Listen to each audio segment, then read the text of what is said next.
प्रिय साथियों, संस्कृत के इस कालांश में पुनः आप सबका स्वागत। जैसा कि आपको ध्यान है, पिछले कई सारे कालांशों से हम चतुर्थी विभक्ति से संबंधित अनेक सूत्रों को पढ़ चुके हैं। इसी क्रम में आज मैं मित्रों आपके साथ चतुर्थी विभक्ति से संबंधित एक विधि सूत्र है, तुम अर्थात च भाववचनात्। विधि सूत्र है मित्रों, तुम अर्थात च भाववचनात्। इस विधि सूत्र को लेकर के मैं आपके साथ में चर्चा कर रहा हूं।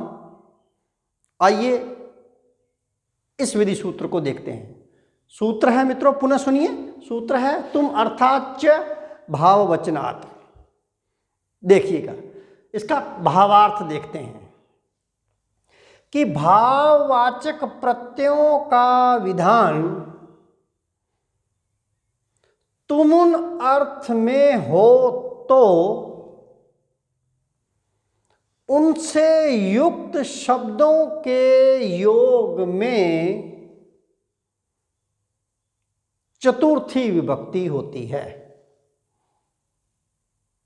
पुनः सुने बात को, क्या कि भाववाचक प्रत्ययों का विधान, यदि कोई भाववाचक प्रत्यय तुमुन अर्थ को प्रस्तुत करते हों, तुमुन अर्थ को प्रकट करते हों, तुमुन अर्थ को बतलाते हों, तो उनसे युक्त शब्दों के योग में चतुर्थी विभक्ति होती है।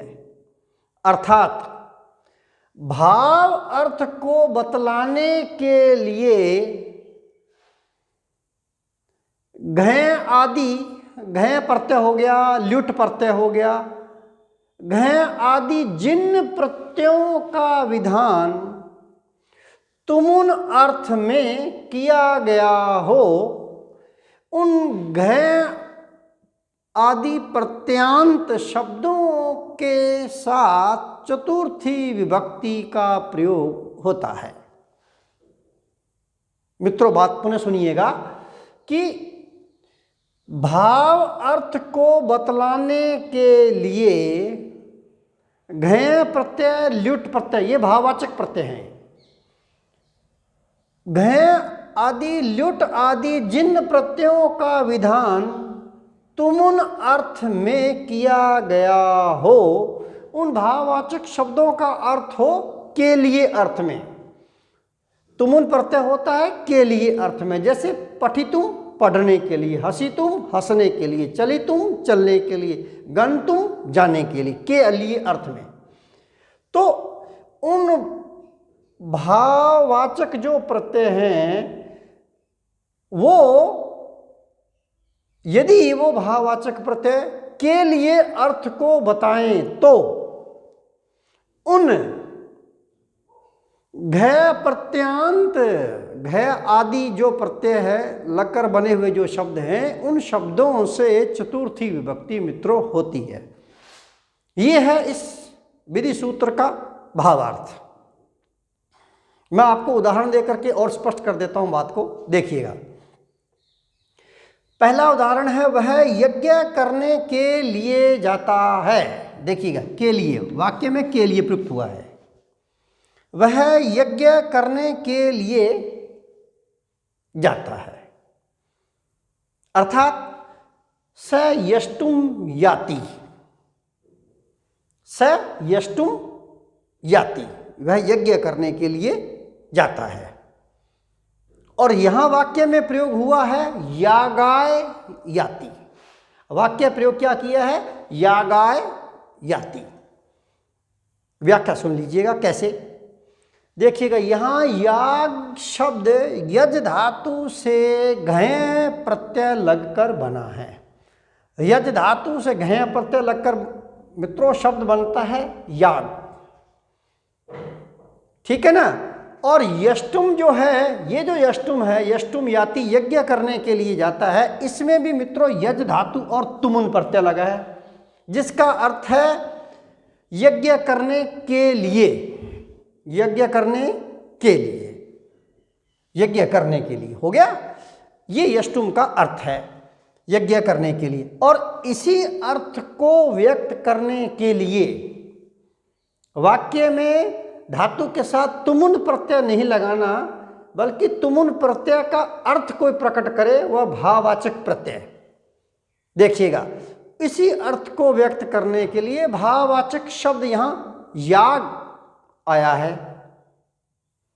याग जो शब्द है यज धातु से घय प्रत्यय भाववाचक शब्द बना याग। तो याग शब्द में चतुर्थी विभक्ति आएगी। कौन सूत्र से? तुम अर्थात च भाववचनात्। तो याग शब्द से चतुर्थी विभक्ति हुई यागाय, और वाक्य बन गया स यागाय याति। या धातु जाना अर्थ में है, लट लकार प्रथम पुरुष एक वचन, वह यज्ञ करने के लिए जाता है। यहां ये तुमुन प्रत्यय का अर्थ दे रहा है, अर्थात के लिए अर्थ में प्रयुक्त हुआ है। यही ये मित्रों सूत्र कह रहा था, क्या कि भाववाचक प्रत्ययों का विधान तुमुन अर्थ में हो तो उनसे युक्त शब्दों के योग में चतुर्थी विभक्ति होती है। अर्थात भाव अर्थ को बतलाने के लिए घय ल्युट आदि जिन प्रत्ययों का विधान तुमुन अर्थ में किया गया हो, उन घय ल्युट आदि प्रत्यांत शब्दों के साथ चतुर्थी विभक्ति लगती है। तो देखिएगा, यहाँ याग शब्द है, याग शब्द जो बना है यज धातु से, ये जो याग शब्द है यज धातु से घय प्रत्यय लग करके बना है, तो इसी शब्द में चतुर्थी आ जाए, इसी शब्द के साथ। तो ये देखिएगा, याग शब्द में चतुर्थी लग गई। सूत्र है मित्रों, तुम अर्थात च भाववचनात्। ठीक है बात। एक और उदाहरण देकर के बताना चाह रहा हूं। वह दान देने के लिए धन कमाता है। वाक्य है वह दान देने के लिए धन कमाता है। देखिएगा, वाक्य बना स दानाय धनम अर्जयति। एक वचन का कर्ता, एक वचन की क्रिया। स अर्जयति, धनम धन को, यहां तक तो होगी बात। अब आता है दानाय, ये आया दान देने के लिए अर्थ में ये पद प्रयुक्त हुआ है यहां दानाय। जैसे यागाय पद था वह यज्ञ करने के लिए इस अर्थ में वाक्य में प्रयुक्त हुआ था, उसी प्रकार से ये दानाय पद जो है मित्रों, ये दान देने के लिए इस अर्थ में यहां प्रयुक्त हो रहा है, जो कि दा धातु, दामिश देना अर्थ में, उससे ल्युट प्रत्यय लग करके दानम बनता है। दा धातु से ल्युट प्रत्यय लगा तो दानम बन गया। और दानम शब्द में चतुर्थी विभक्ति का एक वचन होता है दानाय। क्या होता है मित्रों? दानाय। ये भाववाचक है ल्युट प्रत्यय। ठीक है, ये भाववाचक शब्द आ गया दानाय। तो स दानाय धनम अर्जयति। ठीक है, देखिएगा यहां दानम जो है दा धातु से तुमुन प्रत्यय लगने पर, दा धातु से तुमुन प्रत्यय लगा तो बना दातुम। क्या बना मित्रों? दातुम। दातुम का अभिप्राय होता है देने के लिए, और देने के लिए इसी अर्थ को ये दानाय, ये भी देने के लिए इस अर्थ को ही यहां व्यक्त कर रहा है, परंतु तुमुन प्रत्यय का प्रयोग यहां नहीं हुआ है, बल्कि भाववाचक प्रत्यय का विधान हुआ है यहां। क्या मित्रों? भाववाचक प्रत्यय का विधान हुआ है तुमुन अर्थ में, के लिए अर्थ में। तो यहां देखिएगा स दानाय धनम अर्जिति, वह दान देने के लिए, देने के लिए। ये देखिएगा यहां दान आया, दानम शब्द में चतुर्थी विभक्ति का एक वचन लगा तो क्या बनता है मित्रों? दानाय पद बनता है। तो यहां ये के लिए अर्थ में प्रयुक्त हुआ है। यही यह सूत्र मित्रों कहना चाहता है। और उदाहरण देखिएगा, जैसे उत्थानाय यतते।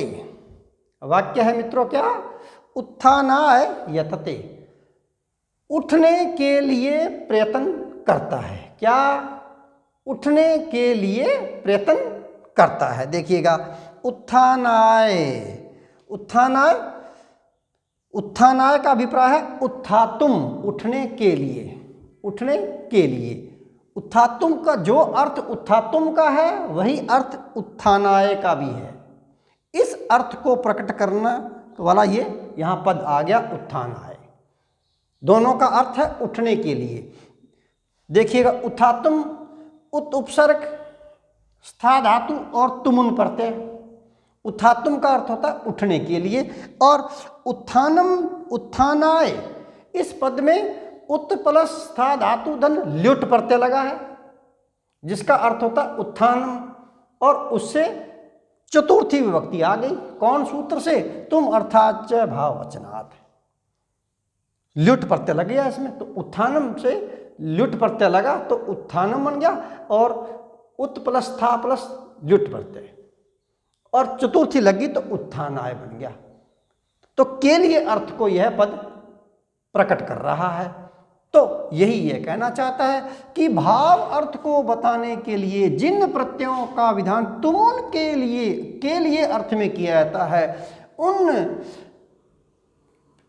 घय प्रत्यांत आदि शब्दों से चतुर्थी विभक्ति होती है। यहाँ लुट प्रत्यांत, ये जो उत्थानम है, इस शब्द से चतुर्थी विभक्ति का प्रयोग के साथ हो गया।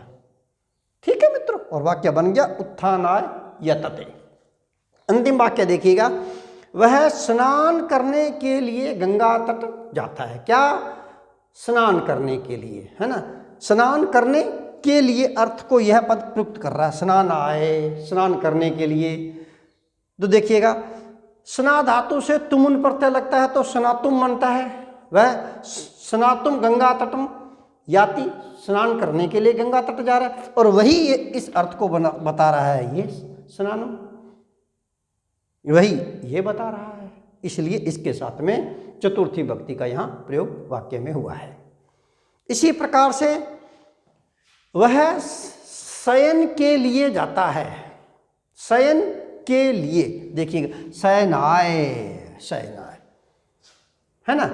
और शयनाय, शयन के लिए, इसमें भी सी धातु है। देखिएगा, सी धातु से जब तुमुन प्रत्यय लगता है तो होता है शयितुम। क्या पद बनता है मित्रों? शयितुम, जिसका अर्थ होता है शयन के लिए, सोने के लिए। और उसी अर्थ को ये शयनाय पद है, ये व्यक्त कर रहा है। तो इसमें भी देखिए, सी धातु धन ल्युट प्रत्यय, तो शयन हो गया। शयन में चतुर्थी विभक्ति का एक वचन बन गया शयनाय। तो ये है मित्रों ये सूत्र, जिसकी आपके साथ में मैंने इस कालांश में चर्चा की है। अगले कालांश में मित्रों मैं आपसे पुनः नया सूत्र लेकर के पुनः मिलता हूँ। तब तक के लिए वंदे मातरम।